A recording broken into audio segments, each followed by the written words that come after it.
Alright lads, here we are with today's video. Hopefully you guys are all having a fantastic day. Today we're doing another how-to video because it's been a bit since we've done one, so I'm going to do another one for you guys. Today we're doing how to rebuild a team in NBA 2K21 MyLeague. Basically we're just going to run through the basics, the process that I go through when I rebuild a team. And you know what?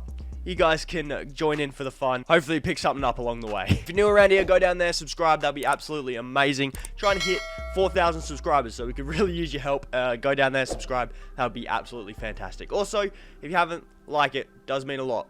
Cheers. Now, straight away, this is not how you rebuild a team if you want it to be realistic, alright? This is going to be a how to rebuild a team to make the best possible team possible, which I assume is what you guys want to do. Straight away, you're going to need yourself a random team. If you're using a fantasy draft, it does change it up a little bit more. But also, if you're just using a normal team, it does make it a little bit easier because sometimes you luck out and get these good players, such as Trae Young, someone that you can actually build around.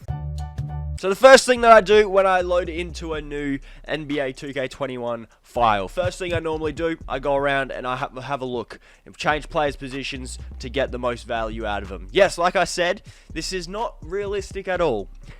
This is not how you make do a realistic rebuild. If you want to know how to do a realistic rebuild, let me know down in the comments, and I might get one done for you guys. But this is just a fantasy one that you should build the best team possible. Yeah, so the first thing is done. Change players' positions for the most trade value possible. The next thing I do is I look at the team. What can I improve on? So straight away, Trae Young. You don't trade Trae Young. If you got Trae Young, you don't trade him because he's going to develop like crazy. So a player like Trae Young, you're keeping. But Chris Dunn, we can improve at the shooting guard, small forward, power forward, center positions. And we've definitely got enough trade value to make a trade happen. So that's normally what I do. As the second step, I just have a look, gaze over what's going on and what we could improve on. Then I have a look through here, the scouting reports. If you guys don't know how to get to that, you go over to scouting, go to team intel, and there it all is. You just go over to scouting reports, have a squiz what players you could potentially get on your team. A player like Donovan Mitchell, Rudy Gobert, players that we can trade for that will probably make our team quite good. Kristaps Porzingis, I don't know. Yeah, Kyrie Irving isn't listed as untouchable. So there's some players out here that you could potentially get. Domantas Sabonis, players out here that aren't listed as untouchable that you can look for. So yeah, I do like having a look, seeing what, just have a basic gist of what I want to do in my head. Just have a look what's going around the league and see if anything's changed. Chris Paul maybe even. That would be great. Now we get to the fun part. We're looking at trades. So straight away, I look at the salary situation. Our biggest contracts are Bogdanovic and Gallinari.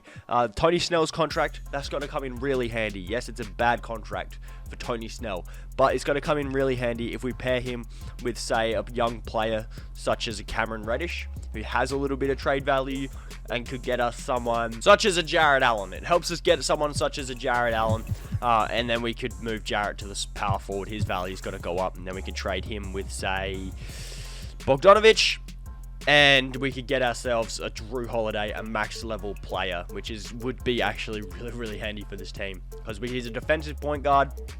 Because we have a point guard that doesn't play a lot of defense in Trae Young, Drew Holiday, if we played him at the shooting guard, would be a good option there because he could play the two and play the minutes on their best guard, so Trae Young doesn't get destroyed on defense. And now, so we've filled in that center position. Next position we fill is, looking at it, probably going to have to be the center position because we don't have the greatest centers. Every now and then you get lucky and trades, you just put random people in the trade finder to have a look what goes around, and you could get yourself a Paul George, which, thinking about it, would be really, really good to play at the small forward position. Because Paul George definitely can be changed positions, and his value is going to 100% go up. So you could get yourself like a Paul George type player, play him at the 3, and look at that. Now you've got a 1, 2, and 3. Your 2 and your 3 guards both can play defense. That's making up for Trae Young's lack of offense. You can see a pattern here, can't you? Now this is a step that's going to get a little bit more complicated, a little bit more difficult to work out. Because we are our third and fourth highest players aren't exactly superstar players, we could see, to have a look, we could go over to the trade finder and put those two together. such as Torian Prince and Luke Kennard, and have a look at what players we could get that might have a little bit more value than just these guys. So an Al Horford player that is making $27.5 million is always handy to have, because you can move him to the power forward position, his value goes up. You can go Al Horford with a young player such as DeAndre Hunter, who you can go on and get yourself a Tobias Harris, or even just have a look at what about Onyeka Okongwu. What can we get with that? Like, Tobias Harris still seems to be the best option. If you still find yourself finding trades that you don't necessarily want to do, it's always worth giving up 2 players that you know you're not going to be using for a player that you know you can change their position, and then trade them with that max contract player, and sometimes, not all the time, and then chuck a pick in there maybe, and then you get yourself a variety of trades. Having a look at what we got, John Collins is a good power forward. We need ourselves a starting center, and we did make that Tobias Harris trade. We got Spencer Dinwiddie. We've definitely got a couple of players that we can definitely use. The center position is one of the hardest positions to fill for a very good center. You could get, if you don't get Joel Embiid or Nikola Jokic, the next best option you can get is Karl Anthony Towns. The Timberwolves don't have him listed as untouchable. The only problem is you have to give up half your team to get him. So normally when you do make this deal, when you decide, yes, I am going after Karl Anthony Towns, decide early. Otherwise, you're not going to have enough value left to make a trade happen. Luckily for the Atlanta Hawks, we have a lot of players here that have a lot of value. Such as a Bruno Fernando, and then chuck in, say, that Hawks first and this first, and you can get yourself Karl Anthony Towns. Now for the fun part, putting together a bench. After that starting 5, you may have a few pieces that you still have off after making your starting 5. So we still have players like Ed Davis, Juan Hernan-Gomez, Jahlil Okafor, and Bismack Biyombo. And also, we did really, really well not to give up too many first-round picks there as well. So we did do a madness, and we've got ourselves quite a lot of value to put together a bench. So like I've done many a time before, just change players' positions, make them a little bit more, give them a little bit more trade value. Players like Seth Curry, they're always really, really handy to have off your bench. Does Brook Lopez for Christian Wood just work out? Sometimes just putting random trades together in the proposed trade section, you sometimes can get really good players for not a lot. Such as right then, we just gave up Brook Lopez a first and 3 second-round picks for Christian Wood, who's going to be a player that we can move to the 4 and even potentially start for us, but I'm going to have him off of our bench alongside Seth Curry. So that's going to be handy. Our defense off the bench isn't going to be that great, considering we have Seth and Christian Wood. But at the other positions, we can probably make up for it, because we still have Juan Hernan-Gomez and Solomon Hill and stuff. We can definitely make up for it in the long run.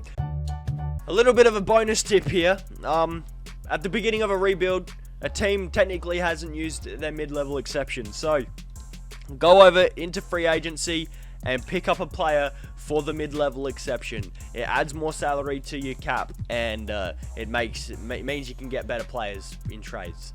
Because then you can go over here with that $5 million contract, and we'll pair it with that $6 million contract, and we could get ourselves a player with $11 million over the cap, which, you know what, helps us out, helps us build an even better team than we've got. And then we can go over here. I was hoping I could have got Marcus Smart to come off this bench. I'm hoping I can figure out a way to get Marcus Smart to come off this bench, because it adds defense when we don't have a whole lot. Because we got Seth Curry, we might have, if we get Marcus Smart, we're probably going to have to move on from Seth Curry. Gonna have to. If we go over here, 400k here, and just give us Javonte Green. This trade, yeah, doesn't go through straight away. If we just chuck in a first, that makes that trade go through pretty easily. And now we've got Marcus Smart to come off our bench with Christian Wood, which boosts up our defense quite significantly. And once you've decided on a team, you've got it all sorted out. So we've got Trae Young, Drew Holiday, Paul George, John Collins, and Karl Anthony Towns. We then have Christian Wood, Hassan Whiteside, Eric Paschal, Marcus Smart coming off of our bench. We've also got Bjelica.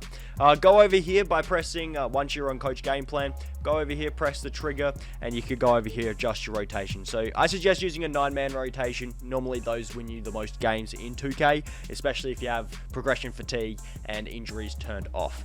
Then press it again, that right trigger, you can change your scoring options. I'm going to go Trae Young, Paul George, and Karl Anthony Towns as my 3 scoring options.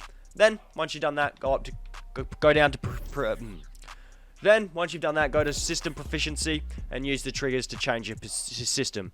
Really easy, whichever has the most stars, and whoever has the more green means that they're good. So if we play defense, see Trae Young doesn't like the defensive system. 3 stars, doesn't like it. However, if we played 7 seconds, it's fully all the way up, and most of the team is fully green. So it looks like we're going to be playing a 7-second system. Then once you've done that, you can have a look over here. It normally doesn't update until after a couple of games, but you can have a look here, see where your team is projected. Normally, you have to simulate, say, a couple of weeks, and you can see how your team is doing and what they are projected to do.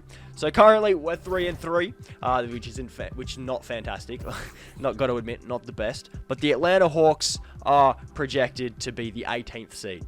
So it looks like we're going to have to wait and see, simulate the rest of the season and see what happens. Yeah, once the season's finished, you come up with this screen. You can win MVP, so who wins MVP, who won Rookie of the Year, basically who won all the awards. We actually won Coach of the Year, and down at the bottom right there, as you can see, where you can see your record that you finished up with. Then you press start, and you can go to the All NBA teams, see who makes All NBA first team, second team, and third team. Always handy to have a look at what goes on there. And then you go onto the playoff bracket.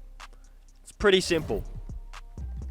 If you want to see your stats at the end of the season, go over to season stats up the top here. Go to season stats, click player stats, and you can see how everyone performed on your team. As you see, Trae Young was our leading scorer. You can sort it by that, sort it by who led in assists, who led in rebounds, all that stuff. Field goal percentage, you can have a look, see what goes on. 3-point percentage as well. It's not that difficult. And then go over go to team stats, and you can see how your team performed as a whole offensively, and then defensively also. And then you can go over here, see how much you beat a team by on average. Then once you've done that, you can just simulate playoffs, see how your team does, and see where you get eliminated. We got eliminated in the second round, which I got to admit is a bit upsetting considering how good this team actually is. One final tip that I do want to leave you guys on. If you guys are new to MyLeague and want to get into it, watch a whole lot of rebuilders. King of the Fourth Quarter, 6 Rings of Steel, Crispy Flakes, Crushables, TKE, all those guys. Don't forget about Goonigan, Legendary EA, all those guys that are doing MyLeague rebuilds. I mean, you're on my channel as well, so why not? I post a lot of rebuilds. Just go over. There should be a playlist actually that pops up about here that shows you every single rebuild I've done. So maybe even go have a look in there and see how it all works. But yeah, just watching those guys, seeing how they rebuild teams, what type of moves they make, what their process is, helps you out a whole bunch and understanding how to do MyLeague basically. Well lads, that's gonna do it. Hopefully you guys all have enjoyed this video. If you did, please be sure to go down there and like the video. It helps us out a whole bunch, helps push this out to more viewers, and it does help us out a whole bunch. Also, if you haven't, go down there, subscribe. That'll be absolutely amazing. We're trying to hit 4,000 subscribers, and we're trying to hit 4,000 subscribers and could use your help. So go down there, subscribe. That would be absolutely phenomenal. But that's going to do it. Hopefully you guys all enjoyed. I'll catch you guys in the next one. Peace.